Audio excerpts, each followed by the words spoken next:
Orar, né? Depois qualquer coisa a gente Vamos edita, orar. sem problemas. Vamos lá. Então, vamos lá. Senhor nosso Deus, nosso Pai, nós te louvamos, ó Deus querido, por mais essa oportunidade de estarmos aqui junto como família do Senhor, para nos reunir, Senhor, para aprender mais da sua palavra, para tirar esse tempo, ó Pai, de edificação das nossas vidas, e te agradecer, Senhor, por esse dia que o Senhor nos deu. Muito obrigado, Pai querido, porque mais um dia o Senhor nos sustentou, nos guardou, nos livrou dos males, e nos trouxe aqui agora, Pai, para juntos aprendermos mais. Senhor, nós te bendizemos, ó Pai, por tudo que o Senhor tem nos dado, tudo que o Senhor tem feito por nós, ó Pai, especialmente pela fé que habita em nós, fé em Cristo Jesus, fé no autor e consumador da nossa fé, Pai. O Senhor mesmo que é este consumador, Senhor. Muito obrigado, Pai. Obrigado pelos irmãos que aqui se encontram, que o Senhor possa cuidar da vida de cada um, Senhor, nas suas particularidades, nas suas necessidades pessoais, que o Senhor, Pai, possa nos guardar, ó Pai, de todo mal, nos livrar de todo cansaço do dia, e que a nossa mente esteja, ó Deus, preparada para esse momento que é tão bom, Pai querido. Senhor, nós queremos nos lembrar dos nossos irmãos enfermos, que o Senhor possa, com a sua mão saradora, curadora, cuidar deles, ó Pai, cuidar daqueles que estão acamados, daqueles que estão em tratamento de saúde, aguardando exames ou oportunidades para estes. Ó Deus, são tantas as necessidades do teu povo na área da saúde, Senhor. Oramos te pedindo que cuide de cada um, ó Deus querido. Cuide dos nossos irmãozinhos idosos, lembramos sempre do nosso irmão Arcelino e Madalena. Cuida deles, ó Deus, em todas as suas necessidades. Livra todos os nossos irmãos de quedas, de acidentes, ó Pai. Porque no avançado da idade é mais complicado tudo isso, Senhor. Oramos pelos nossos irmãos Êxodo e Eunice, pela programação que eles estão planejando agora para comemorar seus 60 anos de casado na quinta-feira, que a nossa igreja possa estar ali firme, unidos, para comemorar esse momento tão feliz com os irmãos, Pai. Que o Senhor os ajude em toda a preparação e que eles possam, Pai, desfrutar desse momento juntamente com toda essa família que os ama, Senhor. Ó Deus, oramos pelos irmãos enlutados também, Pai. Sabemos o quanto é difícil, Pai amado, a recomeçar a vida, sentindo a falta daqueles que amamos, ó Deus, mas que o Senhor cuide de cada um, ó Pai. Sustente, aquiete o coração e dê a eles, ó Pai, dias renovados de planos, de oportunidades e que sejam sempre gratos ao Senhor, ó Pai. Oramos pelo nosso pastor Márcio, que trará o estudo para nós hoje, que o Senhor possa abençoá-lo, trazendo à sua mente aquilo, ó Pai, que o Senhor quer nos ensinar por meio da vida dele, Senhor. Abençoa, ó Deus. Que este estudo, ó Pai, nos edifique muito, sustente a nossa fé, a nossa caminhada, que nós possamos sempre aprender a sua palavra e praticá-la, Senhor. Obedecer ao Senhor, que é o mais importante das nossas vidas. Oramos pela nossa igreja de forma geral, pelas dificuldades que temos passado, pelas lutas. Lembramos também do nosso irmão Fábio, da sua família, Senhor. Que o Senhor os sustente, os guarde, que o Senhor possa, Deus, fazer a sua vontade, ó Pai querido. Amém. Obrigado pelo nosso conselho, que o Senhor sustente também, ó Deus querido, o conselho da nossa igreja, os homens que estão à frente dos trabalhos, sempre dando a eles a sabedoria e a direção do Senhor, ó Pai. Muito obrigado pela vida de cada um e por tudo, ó Pai, que o Senhor tem feito através deles na edificação do teu povo, Senhor. Fica conosco agora, ó Pai. E também oramos pedindo perdão pelos nossos pecados. Que o Senhor aceite, ó Pai querido, as nossas orações e aceite também, ó Pai, nosso pedido de perdão pelos nossos pecados agora, Senhor. Fica conosco, em nome de Jesus. Amém. Amém. Bom, meus irmãos, vamos lá. Primeira carta de Paulo aos Tessalonicenses, capítulo 3. Nós vamos fazer aqui uma pequena recapitulação geral da carta. E eu não tive chance de participar com os irmãos dos estudos anteriores, então vou talvez dizer algumas coisas de novo, provavelmente direi as mesmas coisas de modo diferente, e espero que ao dizer as mesmas coisas introduza um ou outro detalhe complementar diferente também. O que acontece para que a gente possa interpretar bem uma carta? A gente precisa saber o momento em que a carta foi escrita. Vocês já repararam que está um festival de fake news, por exemplo, quando as pessoas pegam um discurso de um militar de alta patente feito há 2 anos atrás e dizem que o discurso foi feito agora, e aí o sentido das palavras daquele militar há 2 anos atrás, por causa de ser transportado para agora, fica completamente diferente? Alguém chegou a ver isso?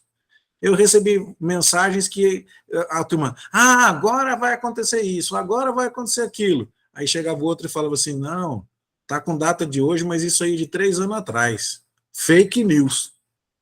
Né? Recebi várias coisas assim.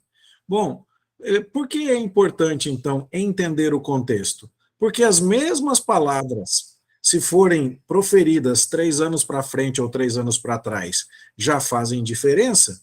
Imagina entender a carta de Tessalonicenses em relação à vida do apóstolo Paulo, em relação ao avanço da igreja. Isso pode mudar muita coisa. O que é bom na carta aos Tessalonicenses é que nós temos muitas informações contextuais. A carta conta muito para a gente.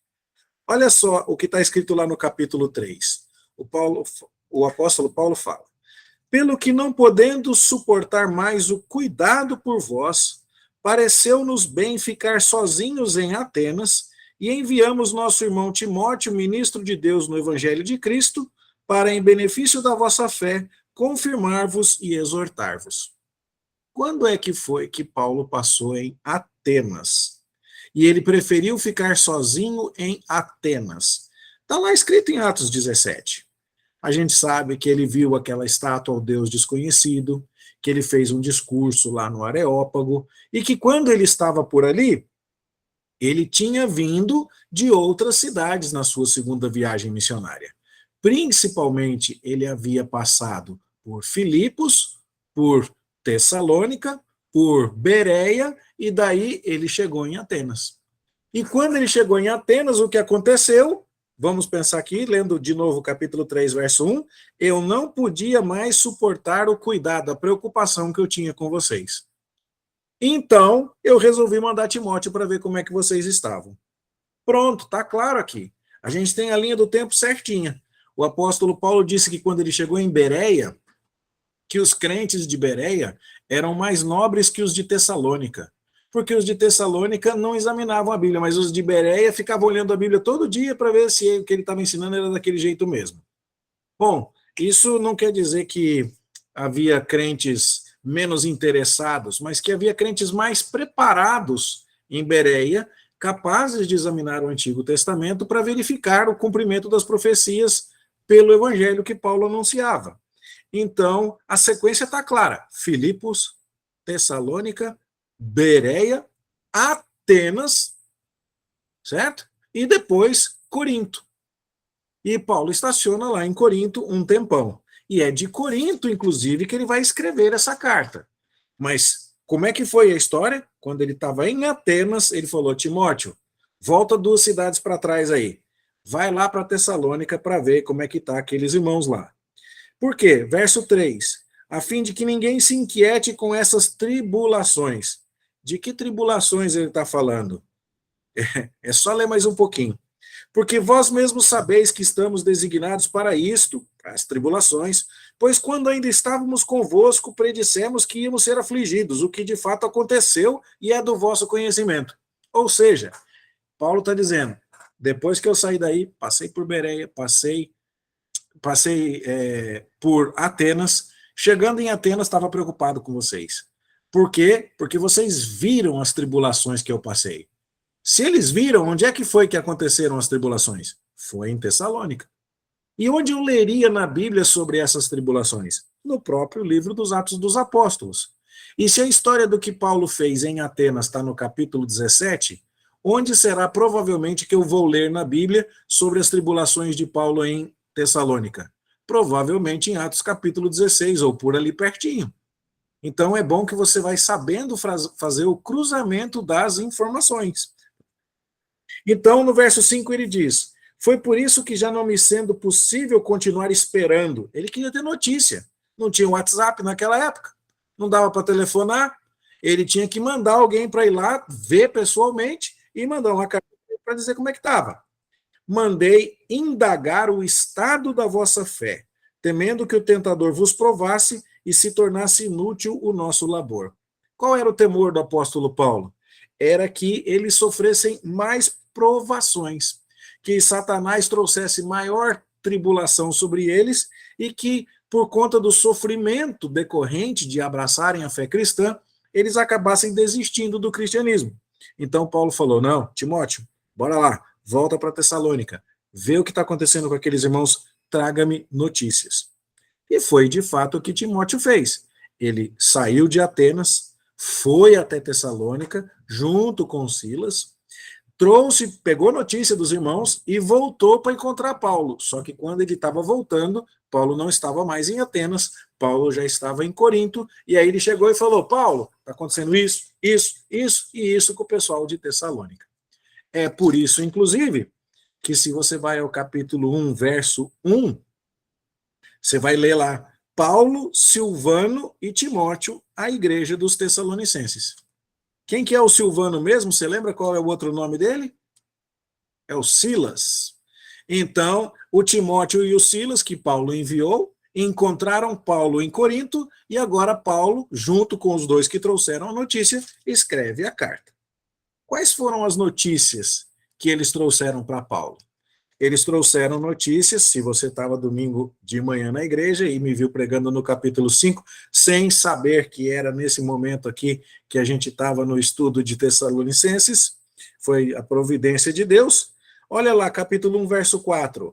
Estamos reconhecendo o 5. O nosso evangelho não chegou até vós em palavra apenas, mas sobretudo em poder, no Espírito Santo. E então houve uma bela de uma transformação na cidade de Tessalônica.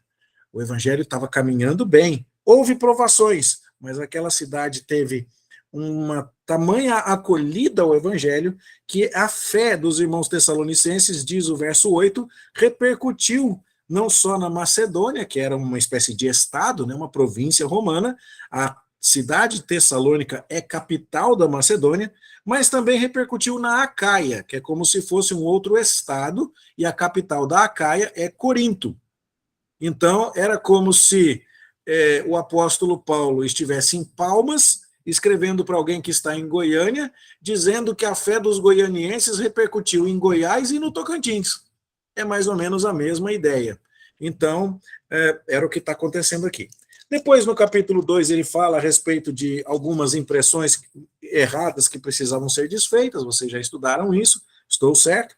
E aqui, então, no capítulo 3, ele está mostrando para nós todo esse contexto. Por que é importante isso? O nome disso é leitura espelhada. Já ouviram falar? Chegaram a conhecer essa expressão? Opa, peraí, mexi na câmera aqui de novo, ó, não posso mexer no fio. Peraí. Deixa eu ver a câmera. Aí, voltei, não posso mexer. É que tem uma etiqueta bonitinha no fio aqui, eu fico querendo cutucar e daí ela dá mau contato. Vou parar com isso. Bom,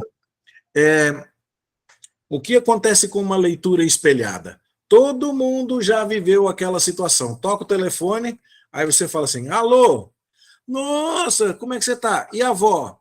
Tá? Machucou muito? Quantos pontos? Mas e o médico? Ele não vai querer internar? Não sei o quê. Você só escutou uma parte da conversa. Quando desliga, a pessoa não pergunta se a moto está pronta no mecânico, porque o que ela escutou, ela sabe que você não estava falando com o mecânico. O que ela escutou é suficiente para ela saber que você estava falando da vovó, que a avó provavelmente caiu, que ela provavelmente levou ponto, que ela provavelmente vai fazer cirurgia. Você não ouviu os dois lados da conversa, mas escutando um lado só, você consegue concluir muita coisa. Bom, na hora de interpretar as cartas do Novo Testamento, é isso que a gente faz. A gente faz uma leitura espelhada. A gente só escuta o lado de Paulo na conversa, mas com isso a gente tira muitas conclusões. Por exemplo, será que estava bom o relacionamento do apóstolo Paulo com os tessalonicenses? Tudo depende. Lembra quando você era adolescente e a tua mãe te chamava falando o nome completo? Se a minha mãe falava Márcio Roberto, rapaz, se prepara que o bicho vai pegar, né? Quando a minha esposa me chama de Márcio, e assim ela fala Márcio mesmo, eu já falo, oi, né? Já dá aquela gelada na espinha. Porque não é assim que ela chama sempre carinhosamente e tal, com os nomes aqui que não me é lícito repetir numa palestra gravada que vai para a internet. Mas então você sabe que o negócio, né? Como é que Paulo falou com os tessalonicenses? Olha como é que começou a carta. Paulo, Silvano e Timóteo, a igreja dos tessalonicenses em Deus Pai. Parece, primeiro, que eles são íntimos, porque ele não está falando assim, Paulo, filho de fulano, designado para a missão tal. Não, ele está falando, aqui é o Paulo, gente. Não precisa mais do que isso, é o Paulo. Pronto. E os tessalonicenses? É a igreja de Deus que está lá. Pronto. Mas, quando o negócio está feio, né? Como é o caso, por exemplo, da carta aos Gálatas, que se você voltar umas páginas aí na sua Bíblia você vai ver, o apóstolo Paulo já diz, Paulo, apóstolo, não da parte de homens, nem por intermédio de homem algum, mas por Cristo e por Deus Pai, que o ressuscitou dentre os mortos, e todos os irmãos meus companheiros nas igrejas, aí você fala, aqui vai dar ruim. Então, o clima entre Paulo e a igreja em Tessalônica estava bom. Estava tão bom que ele está em Atenas, que ele está preocupado com os irmãos, que ele manda o Timóteo lá, que o Silas vai junto. Mas quando eles regressam, olha lá o versículo 6 do capítulo 3. Agora, porém, com o regresso de Timóteo, vindo do vosso meio, trazendo-nos boas notícias da vossa fé e do vosso amor, e ainda de que sempre guardais grata lembrança de nós, desejando muito ver-nos, como aliás também a nós, a vós outros. Sim, irmãos, por isso fomos consolados acerca de vós. Tá tudo certo, o Timóteo foi aí, disse que vocês estão com saudade da gente, a gente também está com saudade de vocês estão bem na fé, vocês estão firmes e tal, apesar, diz o verso 7, de todas as nossas privações e tribulação. Nós tivemos problema aí quando tivemos aí, mas está tudo bem. Por quê? Verso 8, agora vivemos, se é que estáis firmados no Senhor. O que é isso? O vivemos aqui é um verbo forte, né? É quando dizendo, agora que eu soube que vocês estão firmes no Senhor, eu estou vivo. Não é dizer que ele estava vivo, ele estava vivo antes de saber isso, com toda certeza. Mas agora ele está mais tranquilo, ele está mais calmo, é isso que significa, né? E aí, então, ele fala, que ações de graças podemos tributar a Deus no tocante a vós outros, por toda a alegria com que nos regozijamos por vossa causa. Eu estou feliz de ver vocês crentes aí, que notícias boas eles me trouxeram, né? Orando dia e noite com o máximo empenho para vos ver pessoalmente e reparar as deficiências da vossa fé. Bom, por que reparar as deficiências da vossa fé? Porque ele teve que sair correndo de Tessalônica. Porque teve uma perseguição lá, os judeus invejosos saíram atrás dele, foram até a casa de Jason, causaram um grande tumulto ali, e ele saiu de lá sem ter ensinado tudo. E no domingo de manhã eu estava explicando que ele não tinha ensinado tudo, especialmente a lição final sobre escatologia, a doutrina das últimas coisas, sobre a volta de Jesus, sobre o dia do Senhor. Então, estava todo mundo muito preocupado com o que haveria de acontecer no futuro. E é por isso que os 3 primeiros capítulos terminam falando sobre a vinda de Jesus, e o capítulo 5 fala especificamente sobre a vinda de Jesus, né? Então, ele termina esse capítulo 3 dizendo, orando a Deus para que Deus os ajude a crescer e aumentar o amor uns para com os outros, confirme todos eles em santidade, para que eles estejam preparados para a volta de Jesus. Ou seja, esse capítulo 3 aqui, para quem sabe escutar uma boa conversa de telefone ouvindo um lado só da linha, tá facinho de interpretar. Não tem muita dificuldade aqui. Mas pode ser que alguma coisa tenha me escapado aqui, não expliquei direito, e pode ser que alguém queira perguntar alguma coisa sobre este capítulo 3. Acho que dá até para a gente começar o capítulo 4, já que são apenas 8h25, então a gente poderia avançar. Mas queria saber de vocês aí, se deu para entender o capítulo 3, se tem alguma pergunta. Posso perguntar na prova aí? Quem foi que visitou a igreja em Tessalônica a pedido de Paulo? Aí, resposta: Silas e Timóteo. Onde Paulo estava quando enviou Silas e Timóteo? Em Atenas. Onde Paulo estava quando Silas e Timóteo o encontraram trazendo notícias de Tessalônica? Resposta: em Corinto. Qual era o relacionamento de Paulo com os tessalonicenses? Muito fraterno.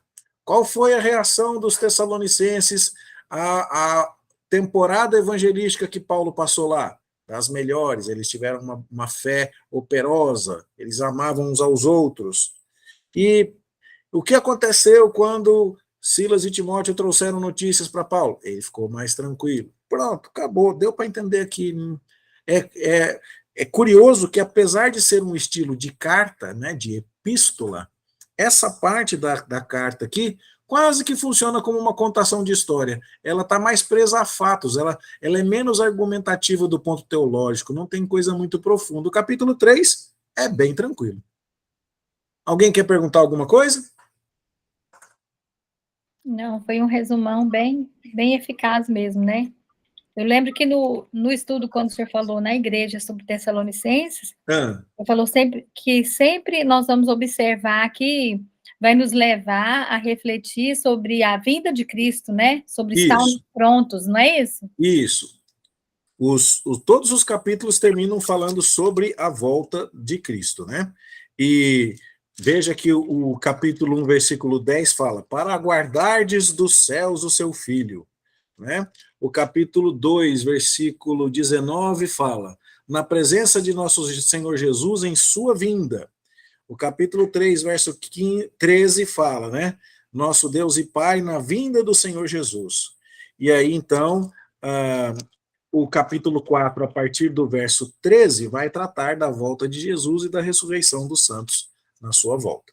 Agora, aqui, ele vai, depois de fazer toda aquela conversinha social, eu estava preocupado com vocês, mas o Silas e o Timóteo trouxeram notícia, que bom, parará, vamos falar de teologia agora, moçada, que ele então vai trazer as informações para complementar a instrução na fé, ou, usando as palavras do versículo 10, reparar as deficiências da vossa fé. Não porque eles tivessem uma fé ruim, né, em termos de comportamento, mas porque tivessem uma fé ainda deficiente em termos de instrução, de conhecimento a respeito da doutrina das últimas coisas. Ok? Tudo bem, Júnior? Certinho? Tranquilo. Dona Iracema, tudo bem? Tá de boa? Então eu vou avançar aqui. Pastor, essa parte de falar assim, reparar a deficiência da vossa fé, que o senhor falando assim sobre o conhecimento, né? Parece que nessa tecla nós vamos ter que bater todo dia, né? Na nossa vida. Sim. Não é? Porque a gente estuda, de repente fala assim, posso fazer pergunta? E aí eu falo assim, e agora, né? Será que eu sei responder pelo menos um pouquinho? Muitas vezes a gente ouviu e ainda está ruim para responder certo, né? Mas então, olha... essa parte de reparar a deficiência da fé... Mas olha só. É um pouco diferente isso. O acúmulo de informação e, por exemplo, saber onde é que Paulo estava quando enviou Silas e Timóteo para saber notícia dos tessalonicenses, esse é o tipo de informação bíblica que é quase um detalhe enciclopédico. Saber isso é interessante? Mas o que é mais interessante saber? É mais interessante conhecer o capítulo 4, não porque o capítulo 3 não seja Bíblia e não seja importante. Deus nos deixou lá, é claro que essas coisas são importantes, mas é muito mais importante você saber o que vai acontecer no dia que Jesus voltar.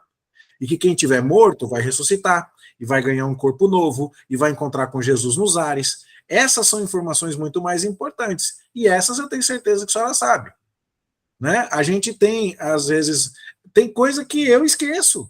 E olha, eu já gravei vídeo da Bíblia inteira, expondo a Bíblia inteira. Eu sou pastor há 18 anos e de vez em quando eu preciso voltar atrás. Como é que era o nome daquela pessoa? Onde é que está isso? Onde é que está aquilo? Ninguém decora todas essas informações.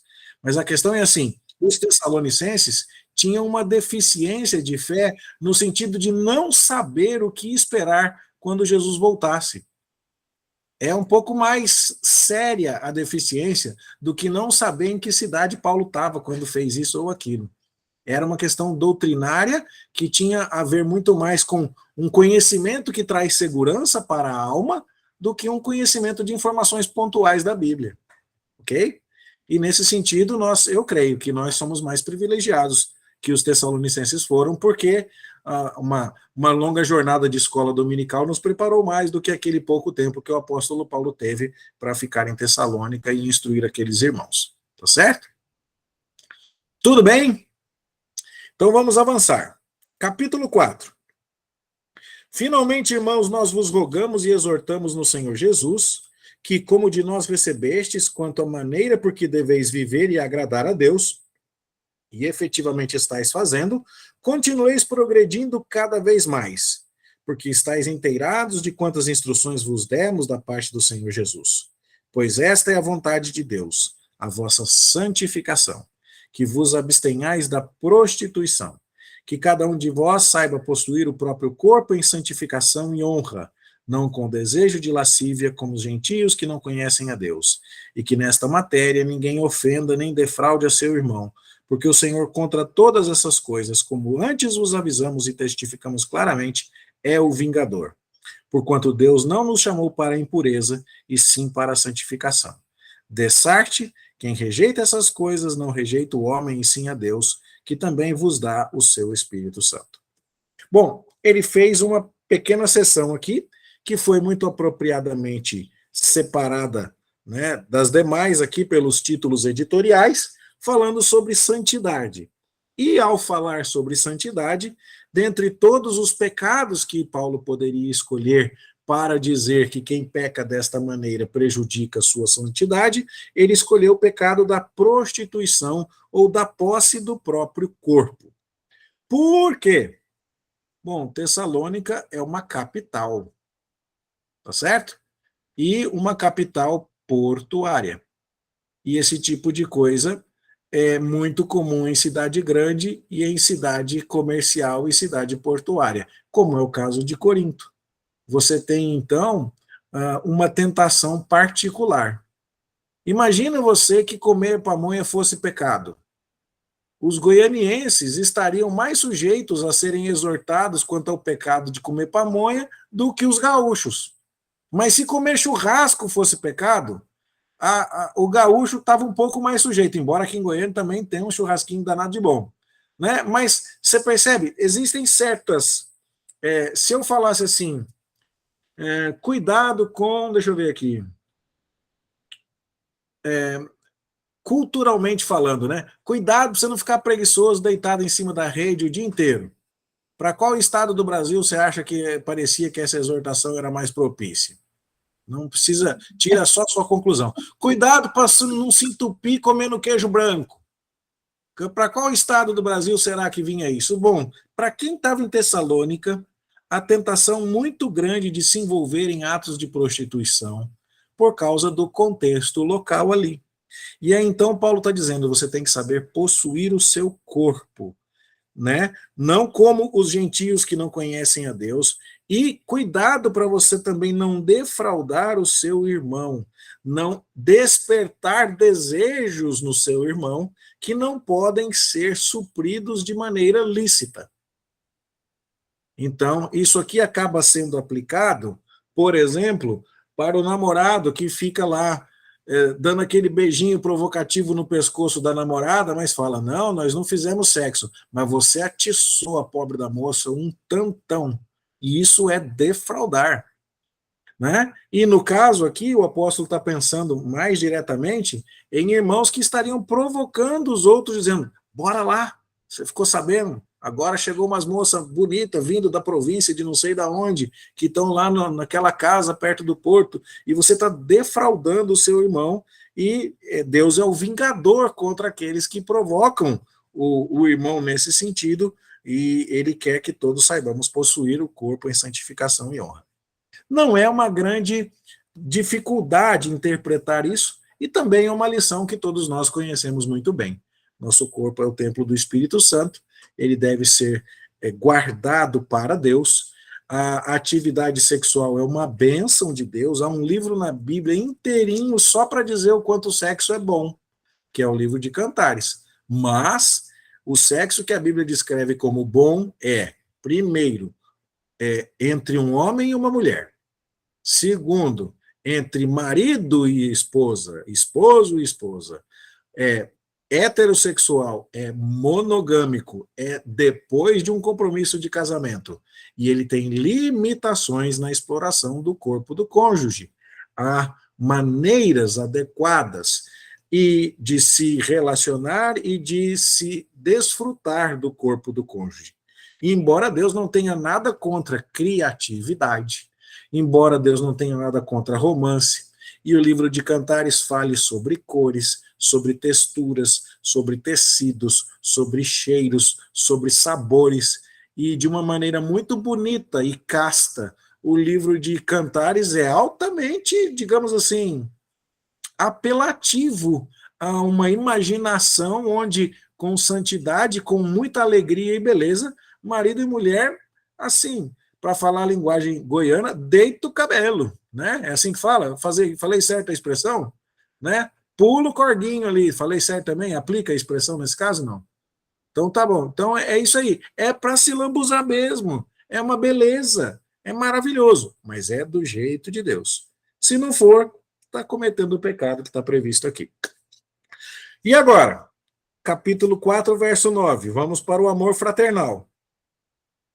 Ele já diz, ele já não precisava escrever, mas esse não precisava escrever, é assim, é melhor escrever. Sabe aquela frase que você diz assim, eu nem precisava falar, mas vou falar, então se você vai falar é porque precisava, né? É aquele jeito retórico, né? Não tem necessidade de eu escrever, porque vocês já sabem mesmo que tem que amar uns aos outros. E, na verdade, vocês estão praticando isso para com todos os irmãos da Macedônia, mas eu vou exortar para que vocês progridam cada vez mais e tal. Também nenhum mistério. Então, Paulo, depois de falar que ficou feliz com as notícias de Silas e de Timóteo, fala, santifiquem-se, possuam um corpo em honra, amem uns aos outros. Não é um grande mistério também interpretar essa parte do capítulo 4. Agora é que começa, e provavelmente para fazer esse pedacinho aqui, a partir do capítulo 4, verso 13, só para chegar até o versículo 18, eu vou demorar muito mais do que tudo que eu demorei para falar do capítulo 3, versículo 1, até o capítulo 4, verso 12. Porque aqui começa a entrar a doutrina que tem novidades e profundas implicações para aquilo que a gente precisa conhecer. Por quê? Porque teve um camarada chamado Tim LaHaye, que escreveu uma série de livros chamada Deixados para Trás. Eu tenho esses livros que eu tirei da biblioteca de uma das igrejas que eu pastoreei. Eu chamei o conselho e falei assim, vocês estão proibidos de emprestar esses livros para os crentes da igreja. Porque eles leem como romance, mas eles ficam achando bonito. E aprendem escatologia pelo romance, mas aprende tudo errado. Você já não viu algum filme em que tinha uma pessoa, de repente, ela pulverizou, só ficou a roupa? Gente, não vai ser assim. Não vai, tá errado. Você já viu o adesivo de carro dizendo assim, em caso de arrebatamento, este veículo estará desgovernado? Não vai ser assim, tá errado. Então, como é que vai ser? Vamos ler aqui o apóstolo Paulo falando. E agora eu acho que vocês vão ter perguntas, porque tudo que eu falei até agora estava simples. E agora aqui tem aquela, mas pastor, eu vi um filme assim, eu vi aquilo. Então vamos ver aqui como é que é essa história. Não queremos, porém, irmãos, que sejais ignorantes com respeito aos que dormem, para não vos entristecerdes como os demais que não têm esperança. Vamos lembrar aqui que o verbo dormir está sendo empregado num sentido eufemístico. Eufemístico é quando você usa palavras suaves para descrever realidades duras. Quando você diz assim, fulano repousou no sono eterno. Pessoa descansou com seus antepassados. Morreu. É isso que significa. E aqui está dizendo, eu não quero que vocês fiquem tristes sobre quem morreu, com respeito aos que dormem. Por que isso? Porque foi justamente a lição que o apóstolo Paulo não teve tempo de dar enquanto ele esteve em Tessalônica. As pessoas morrem, e daí? O que acontece? Né? Então ele fala, calma, gente, não precisa ficar preocupado, não. Quem morreu não está numa situação tão ruim assim. Não se entristeçam por causa disso. Eu vou explicar. Aí ele fala no versículo 14, pois se cremos que Jesus morreu e ressuscitou, assim também Deus, mediante Jesus, trará em sua companhia os que dormem. Trará em sua companhia, como assim? Quando Jesus voltar, ele vai trazer junto com ele as pessoas que já morreram. Fala um pouquinho mais, Paulo. Ora, ainda vos declaramos por palavra do Senhor isto: nós, os vivos, os que ficarmos até a vinda do Senhor, de modo algum precederemos os que dormem. Porquanto o Senhor mesmo, dada a sua palavra de ordem, ouvida a voz do arcanjo e ressoada a trombeta de Deus, descerá dos céus, e os mortos em Cristo ressuscitarão primeiro. E depois nós, os vivos, os que ficarmos, seremos arrebatados juntamente com eles entre nuvens para o encontro do Senhor nos ares, e assim estaremos para sempre com o Senhor. Consolai-vos, pois, uns aos outros com estas palavras. E agora tenho que explicar aqui muita coisa. Então, sinta aí. Dona Nilza, pode falar. Eu sou o Júnior. Quando fala que aqueles que dormem, tá certo. Mas, morreu. Eu quero só tirar uma dúvida aqui. Tire. Quando as pessoas morrem, elas... eu vou ser direto com o senhor.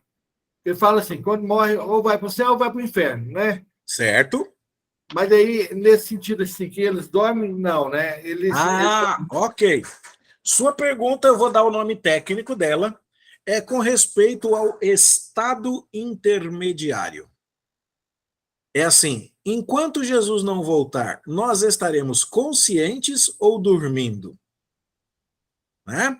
Quando eu digo que com respeito aos que dormem é com respeito a quem já morreu, sim, existem pessoas que interpretam a Bíblia dizendo, não, quando Paulo fala isso, com respeito aos que dormem, é porque quem morreu está num estado de repouso. Ok? Não, nós não acreditamos nisso.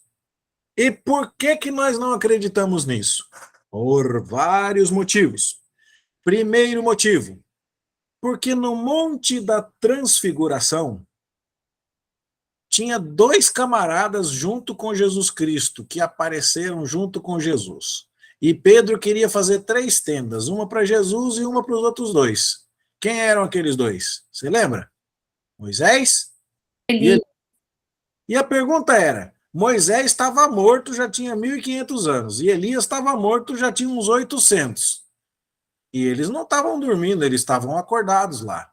Será que Deus chamou só o Elias e o Moisés e falou, acorda aí desse soninho aí, chega da soneca e vai lá para o monte agora? Ou será que Moisés e Elias estiveram conscientes e acordados o tempo todo? Calma, não responda. Avance comigo mais um pouquinho. Na cruz, tinha um ladrão que se arrependeu. E ele chegou e falou assim, Jesus, lembra-te de mim quando vieres no teu reino. E Jesus falou assim, quando você acordar, você vai descobrir que... Foi isso que Jesus falou? Não, ele falou, em verdade te digo, hoje ainda estarás comigo no paraíso. Então, o ladrão pediu para Jesus uma coisa lá no futuro, e Jesus falou, calma, hoje ainda já vai estar resolvido, você estará comigo. Que mais isso nós podemos concluir? Tem uma história na Bíblia que não é uma parábola no meu modo de entender. Parábolas são histórias que não aconteceram. O filho pródigo, por exemplo, nunca existiu. Tá certo? A mulher com 10 dracmas dentro de casa nunca existiu. É uma história. Como o Chapeuzinho Vermelho, nunca existiu. Mas, em nenhuma parábola você tem personagens que têm um nome. Como é que era o nome do filho pródigo? Como é que era o nome do pai dele? Como é que era o nome do irmão dele? Nenhum personagem de parábola tem nome. o juiz iníquo, o credor incompassivo. Nenhum desses personagens de parábola tem nome. Mas tem uma história no Evangelho de Lucas que é do rico e do Lázaro. E o Lázaro tem nome. E aí o rico morreu e foi para o inferno. E o Lázaro morreu e foi para o seio de Abraão. Foi para o céu.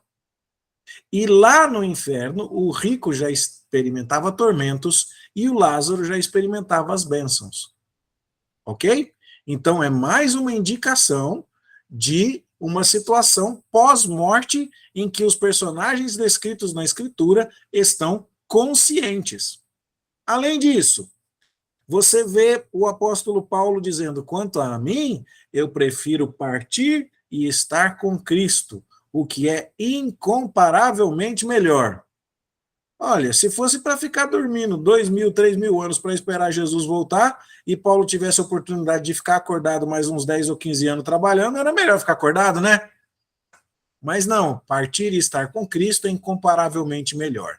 Ou seja, nós, presbiterianos, não acreditamos que no momento em que você morre, você entra num estado de sono da alma.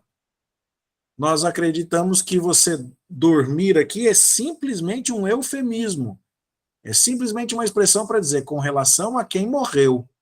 E por que nós entendemos assim? Com base no todo da revelação bíblica, na história de Moisés e Elias no Monte da Transfiguração, na história do ladrão da cruz, na história do Lázaro, na história de Paulo e até mesmo no livro do Apocalipse, onde João é levado a ver o que se passava lá no céu. E João pergunta para Deus: quem são esses que estão aí? São aqueles que vieram da grande tribulação e lavaram as suas vestes no sangue do Cordeiro. Era gente que tinha morrido, mas que estava lá no céu também de maneira consciente e foi vista nessa condição por João. Então, a gente não acredita que dormir aqui significa que quem morreu perdeu a consciência e só vai recobrar a consciência no dia que Jesus voltar. Mas então, da onde vem essa ideia? Essa ideia vem sustentada por adventistas, eles são uns dos que sustentam isso, e alguns outros ramos, mas o principal, mais famoso para nós aqui, são os adventistas. E da onde que eles tiram isso? Eles vão lá no livro de Eclesiastes, por exemplo, e dizem assim: tudo que vier à tua mão para você fazer, faça conforme as tuas forças. Porque no além para onde você vai, não tem obra nenhuma, e não tem projetos, e não tem iniciativas. Bom, se você parar para pensar, parece que o escritor do livro de Eclesiastes está dizendo: no além para onde você vai, não tem obra nenhuma. Então significa que ninguém faz nada depois que morre. Mas você tem que se lembrar que o livro de Eclesiastes é um gênero de literatura bem diferente do gênero de epístola que nós temos aqui, onde Paulo está procurando ensinar doutrina sobre o que acontece. O livro de Eclesiastes é um livro que trata de sabedoria resultante da observação da vida. O autor de Eclesiastes diz que ele observou a vida debaixo do sol. E aí então ele percebeu que era tudo vaidade, era tudo uma neblina, um bafinho que logo se dissipa. E aí então ele diz: você trabalha, junta riqueza, daí morre e vem outro para gastar o seu dinheiro. Vaidade. Então, o que você tiver que fazer, faz agora, porque depois você morre e aí acabou. Ele está mais preocupado em te dar lições para esta vida, que é a essência do propósito da literatura de sabedoria, do que em te dar indicações sobre o que acontece depois que você morre. Ok? Então, essa é a grande explicação aqui para a qual nós não acreditamos em repouso da alma. Nós acreditamos que uma vez que você fechou os olhos aqui, você acorda do outro lado. Se é um crente em Jesus Cristo, já acorda no céu e já acorda em descanso e bem-aventurança. Já acorda em felicidade. Agora, se você não pertence a Jesus, fechou os olhos aqui, você já acorda em tormentos e em sofrimentos no inferno. Ok? Deu para responder aí? Quer perguntar mais alguma coisa dentro disso? Eu estava até um pouco intrigada no culto, Porque o senhor falava sobre estar preparado para a morte, né? Aham, Estar preparado para quando Jesus vier, né? aham. E eu falava, mas eu pensava comigo, mas tem que estar preparado para morrer, né? Porque muita gente fica muito acomodada achando que Jesus vai virar e vai demorar muito. Ah, não, não deve ser hoje, não. Não, ainda tem muita coisa aqui para acontecer. Jesus ainda não vem hoje, não. Fala que vai vir Uhum. como um ladrão, mas acho que não vai vir ainda, não. Tem gente que é assim, né? Folgado, né? Sim, Eu penso assim, para morrer basta estar vivo. E não sim. importa quantos anos eu tenha, se eu estou bem de saúde ou se eu não estou, eu posso ir primeiro do que muitos mais velhos e mais doentes, não é? E a senhora quer ver um testemunho disso no texto? Olha o versículo 15. Ora, ainda vos declaramos por palavra do Senhor isto: nós, os vivos, os que ficarmos até a vinda do Senhor. Note, Paulo está falando assim: eu estou vivo, vocês em Tessalônica estão vivos, nós não estamos dormindo, não são como os parentes de vocês ou os irmãos de vocês aí que já morreram. Nós, os vivos, os que ficarmos até a vinda do Senhor. Do jeito que Paulo escreve, a gente consegue enxergar que ele tinha uma expectativa de que estaria vivo quando Jesus voltasse. Ou seja, de que para ele isso era tão certo, tão seguro e tão iminente, que ele está dizendo: quem já morreu vai voltar com Jesus, mas nós vamos estar aqui. Ele não contava que ele estaria entre aqueles que voltariam com Jesus, dentre o time que estava dormindo. Ele contava de ser do time que estava acordado. Ou seja, ele trata esse assunto com uma urgência completa, que deve ser o nosso modo de tratar também. Então a gente tem que viver como se Jesus tivesse nascido ontem e fosse voltar amanhã, né? Essa é a nossa. Então, mas é engraçado que comigo, pastor, sendo sincera, eu penso mais assim, se Jesus voltar agora, nesse 2023 ou nesse 2024, né, pode ser a qualquer momento, mas nós também estamos sendo chamados a todo momento para encerrar nossa carreira. Então, aquilo que a gente tiver à mão para fazer, faze conforme as tuas forças, né? Como nós lemos lá em Eclesiastes, esse daí fala muito alto comigo, porque eu tenho o tempo de agora, enquanto eu estou viva, para fazer, enquanto Deus me dá essas possibilidades, né? Sim. E se, por exemplo, muitos ainda ficarem para esperar a vinda de Jesus, mas eu for partir, porque se chegar a minha hora, né? Eu tenho que estar muito preparada também. Então, acho que as duas coisas, elas têm que estar muito prontas para nós. Para a gente não se acomodar achando que Jesus virá a qualquer momento, mas pode demorar um pouquinho, ou, né, e que eu também vou ter uma vida longa e que eu posso dar uma descansada por enquanto, né? Sim. Ninguém sabe quando é que Jesus volta e ninguém sabe quando é que vai morrer, né? Aquela parábola agora do homem rico que tinha muitos bens e os seus campos produziram em abundância, e aí ele falou: o que eu faço? Os meus campos produzem muito, eu já sei, vou derrubar meu celeiro, vou construí-los maiores, e Deus fala assim: essa noite você vai morrer, o que você vai fazer com isso tudo? Né? E quem é rico de tesouros humanos, mas não é rico para com Deus, é chamado de louco. Né? Então a pessoa não tem essa consciência. Bom, então Paulo está falando, prontidão porque Jesus vai voltar. Ok. E como é que vai ser essa história de Jesus voltar? Bom, são 8h54. Eu acho que não é prudente eu começar a contar isso para você agora. Eu só vou contar para você uma historinha. E deixa eu ver aqui se eu consigo localizar. Se eu não localizar agora, porque eu não imaginava que eu ia andar tanto aqui, eu achei que eu ia ficar só no capítulo 3, mas se eu conseguir, eu trato isso com vocês, senão eu já deixo para a semana que vem. Deixa eu localizar aqui no meu léxico bíblico do celular. 1 Tessalonicenses, capítulo 4, versículo... Pastor, depois... pode estar tranquilo, ninguém tem compromisso, não. Não, eu preciso receber umas pessoas aqui daqui a pouquinho para o encontro do Senhor, que é o 17. Espera aí. Ficar para o encontro do Senhor nos ares. Pesquisar. Isso. É isso aí mesmo. Ótimo.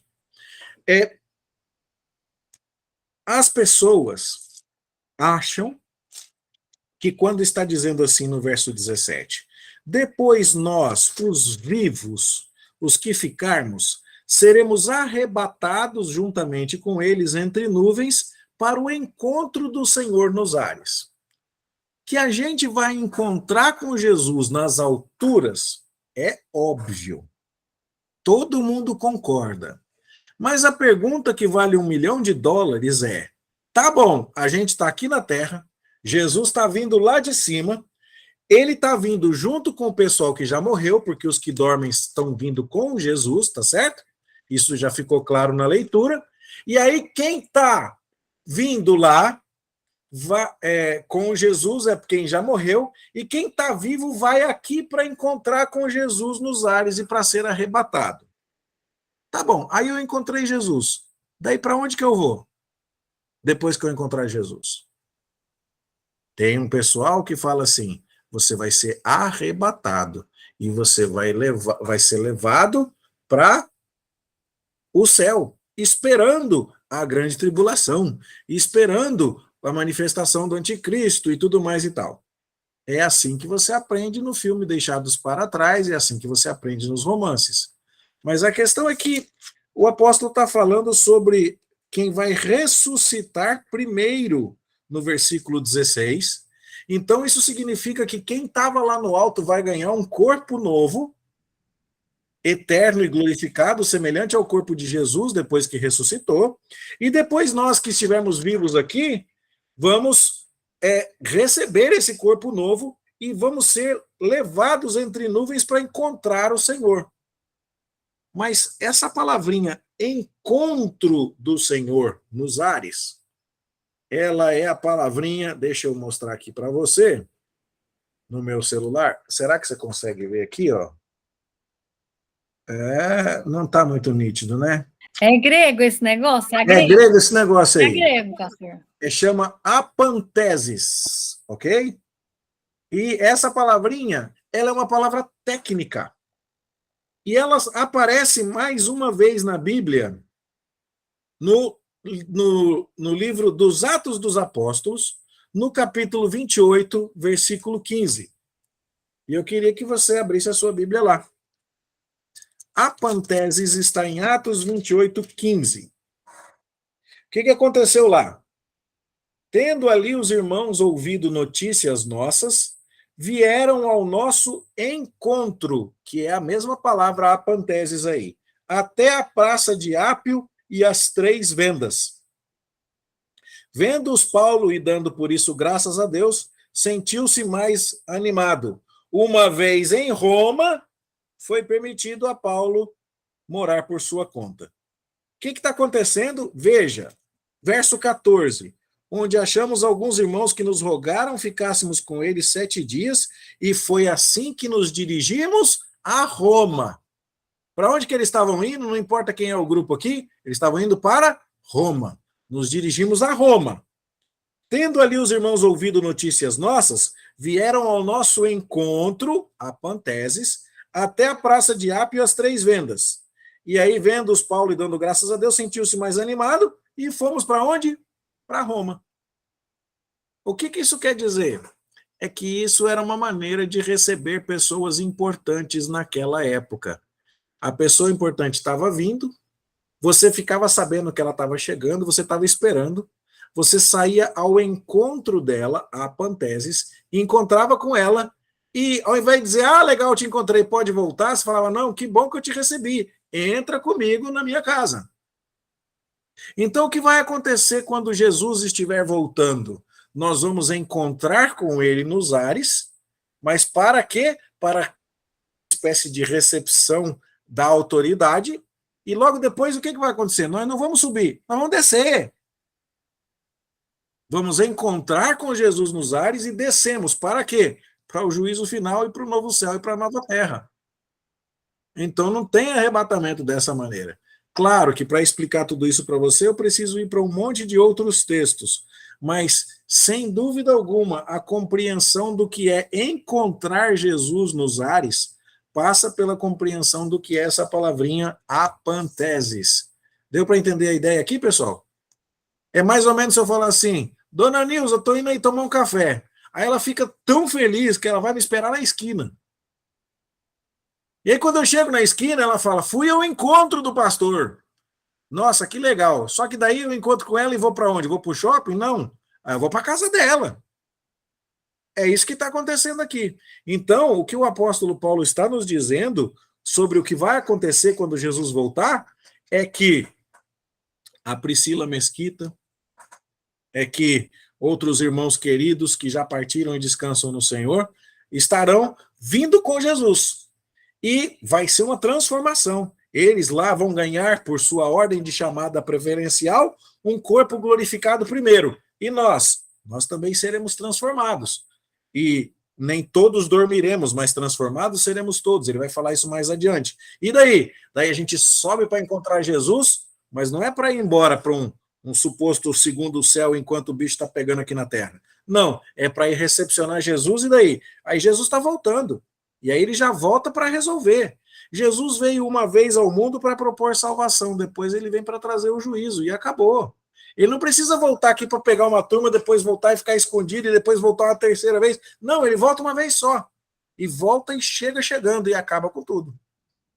Então, isso aí já nos dá um pouco de perspectiva sobre o que a gente vai ver na semana que vem, se Deus nos permitir. Deu para entender o que é uma apanteses? Pastor, Oi. eu estou ansiosa para a próxima aula, viu? Porque em vez de eu trazer Jesus para tomar um café comigo, estou querendo ir para lá, tá? Entendi. Eu estou achando que a casa dele é muito melhor do que a minha. Então, olha só. Eu vou ficar nessa expectativa olha só. A próxima aula. Sabe o que acontece? A casa de Jesus, onde ele está agora, não é o nosso lar definitivo. Muitos crentes acreditam que depois que morrermos vamos para o céu e vamos ficar para sempre no céu. Talvez você compartilhe comigo daquela visão do desenho do Pica-Pau que ficava pulando de nuvem em nuvem sem afundar, com uma asinha dourada nas costas, linda, e tocando uma harpa, e que o céu seja um lugar assim, e que a gente vai ficar ali para sempre. Mas se fosse assim, e o planeta Terra que Deus criou? No princípio, Deus criou os céus e a terra. E a Bíblia fala que a gente está aguardando novo céu e nova terra. E que este céu e essa terra estão gemendo e suportando angústias por causa do pecado humano, que colocou a terra sujeita à maldição.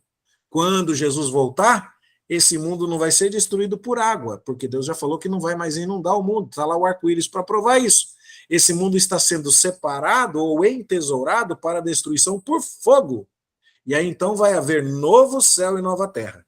Nesse sentido, os desenhinhos dos testemunhos de Jeová que te entregam aquele folhetinho na rodoviária, um admirável mundo novo, e aí aparece uma criancinha passando a mão no urso, no leão, no tigre, eles estão corretíssimos. Por quê? Será o paraíso restaurado. Se, quando Deus criou o planeta Terra e colocou Adão no Jardim do Éden, vai lá o diabo e faz o homem comer o fruto proibido, e agora Deus fala, agora estragou tudo, vou ter que pegar o planeta Terra e jogar no lixo. Vou salvar o Adão e a Eva, mas vou jogar eles num céu. E a Terra? Não, a Terra tem que descartar. O diabo poderia bater no peito e falar assim, não ganhei a batalha, mas pelo menos dei perda total no planeta. Teve uma coisa que Deus fez que eu destruí, e Deus não restaurou. Não, não é isso que vai acontecer. O céu é o lugar do estado intermediário. É o lugar onde está o ladrão da cruz, é o lugar onde está Pedro, é o lugar onde está João, é o lugar onde está Moisés e Elias, onde está Lázaro, onde está Paulo. Todos esses que falaram a respeito disso. Mas, uma hora, o céu, que é o lugar da presença de Deus e o estado de bem-aventurança eterna, vai encontrar a terra. Antes, o céu e a terra eram no mesmo lugar, no Jardim do Éden. Mas com o pecado, o céu e a terra se separaram. E o homem foi banido para a terra e o Éden acabou. Agora, a presença de Deus é lá no céu, nesse lugar espiritual, não é? Onde Jesus está agora. Mas quando ele voltar, o céu vai vir junto com ele e vai ficar aqui junto com a gente de novo. Bom, se é dessa maneira, e eu creio que assim é, esse novo céu e essa nova terra vai ser top. Porque, já pensou? A gente caminhar com esses animais exuberantes que Deus criou em perfeita harmonia, sem ter medo de nada? Eu fui uma vez, quando eu fiz 15 anos de casamento, num zoológico lá em Buenos Aires. Eu passei a mão num tigre. Eu dei de beber leite pro tigre na minha mão, assim. Ele lambia a minha mão com aquela língua que era a largura das minhas duas mãos juntas, assim. Olha que a minha mão é grande, aquela língua áspera. E eu pensando assim, esse gatinho aqui, se ele resolve com uma bocanhada, ele acaba comigo. Mas está chegando o dia que vai ter gatos enormes como esse, maravilhosos, animais extraordinariamente belos, em que eu vou caminhar junto com eles sem nenhum receio, porque agora toda a criação que escapou do domínio do homem quando o homem pecou, e agora ela se rebelou e sofre, tudo isso terá sido restaurado. É esse o nosso lugar definitivo. Pouca gente pensa nisso, mas o lugar de descanso definitivo do cristão não é no céu, é na terra, no novo céu e na nova terra. Mas aí a gente fala mais sobre isso depois. Ou é a Nilza ou é o Júnior. Quem que vai perguntar aí, que levantou a mão? Não, é igual eu tô falando para a Nilza, que 90% dos crentes, eu sou capaz de apostar. Sim. Fala que nós vamos para o céu. Porque todo mundo fala que nós vamos para o céu. Nós vamos para o céu, agora. Só que Mas nós não vamos esquece da ficar lá. terra. Só que nós não vamos ficar lá para sempre. Quando Jesus voltar, a gente vem junto com o céu para ficar aqui na terra. Para sempre aqui na terra. Entendeu? Tá claro? E seria como o Jardim do Éden, no caso? Sim, é o paraíso restaurado. E note, onde é que fala de árvore da vida na Bíblia? No Jardim do Éden e na Nova Jerusalém. Onde é que fala de um rio que abençoa toda a terra? Do Jardim do Éden sai um rio que se divide em 4 braços, Pison, Gião, Tigre e Eufrates. E da Nova Jerusalém sai um rio que abençoa toda a terra e que rega uma árvore cujos frutos são para todos os povos e tal. Então você percebe a comparação entre o paraíso perdido e o paraíso restaurado. O primeiro casamento da Bíblia, Adão e Eva, Gênesis, antes da queda. O último casamento da Bíblia, Jesus casando com a igreja, as bodas do Cordeiro, na Nova Jerusalém. E aí, então, se você compara Gênesis, onde surge a morte, e Apocalipse, onde a morte é vencida, Gênesis, onde surge a rebelião da Babilônia, que quer fazer as coisas do seu jeito, e Apocalipse, quando a Babilônia é derrotada, né, a grande meretriz e tudo mais, você percebe que é exatamente isso. Um paraíso que foi corrompido pelo pecado e um paraíso que Deus resgatou agora pela obra de Cristo, sofrendo o castigo dos nossos pecados. Então nós estamos esperando uma retomada daquele paraíso que Adão perdeu. Por quê? O primeiro Adão, o primeiro homem sem pecado, foi enganado pela serpente. Mas o segundo Adão, o segundo homem sem pecado, que é Jesus Cristo, esmagou a cabeça da serpente. Então o primeiro Adão jogou a gente para fora do paraíso. O segundo Adão joga a gente para dentro do paraíso de novo. O primeiro Adão põe a natureza para sofrer, o segundo Adão põe a natureza para restaurar-se. E ela não suporta mais angústia por causa da sua obra. Jesus não é só o salvador dos seres humanos, ele é o salvador da criação como um todo. Porque o pecado de Adão não estragou só a humanidade, estragou o mundo. A terra agora produz espinhos, cardos e abrolhos, e ela é maldita por causa do pecado de Adão. E o planeta vai ser bendito por causa da obediência de Jesus Cristo. Essas coisas vão se compensar. E aí, então, a gente vai habitar num planeta top de linha. Ele já é lindo e maravilhoso, mesmo depois das consequências da queda. Imaginemos nós que glória não será aquela do novo céu e da nova terra. Tá certo? Então tá. Então vou parar aqui na sessão escatológica, tá bom? E aí, se Deus nos permitir, na semana que vem, a gente volta neste bate-canal, neste bate-horário, com a bênção do Senhor Jesus. Muito bem. Tem foto? Deixa eu tirar. Pastor, eu até faria, só que a minha internet está ruim aqui para mim, ninguém, só tem o senhor e a Nilza com a câmera aberta. Então, só que no meu celular eu consigo ver todo mundo. Eu tenho o Paulo, a Iracema, a Soraya e a Nilza de câmera aberta. Vai ser, agora abriu a Daiane, quem mais vai abrir? Lindonete abriu. Abre aí, Jonatas, que fica completo o time aí. Dá para abrir aí? Pronto. Então eu vou tirar foto aqui. Dei um print. Deixa eu ver se dá para mandar no WhatsApp aqui da igreja, que se funcionar, ou no meu WhatsApp, né? Tá bom. Cadê aqui? Aguenta aí só um cadinho que eu já descubro se que eu estou usando o computador da igreja aqui. Peraí, cadê? Família e PJA. Ok. Ctrl V. Achou, tá lá, ó. A foto está no grupo da igreja. Resolvido, meu povo? Muito obrigado. Deus abençoe a todos vocês. A dona Alzira apareceu aí também, ó, na foto. Deixa eu ver se a senhora foi na foto aí, dona Alzira. Acho que foi. Tá lá na foto. Pronto, deu certinho. Então tá bom. Meus queridos, sigamos orando pela nossa igreja, sigamos orando pelo reverendo Fábio, que Deus nos dê a graça de atravessar esses dias difíceis com sabedoria do Senhor e com muita piedade, muita fé no coração, tá bom? Deus abençoe a todos, um grande abraço e até domingo, se Deus quiser. Tchau, tchau.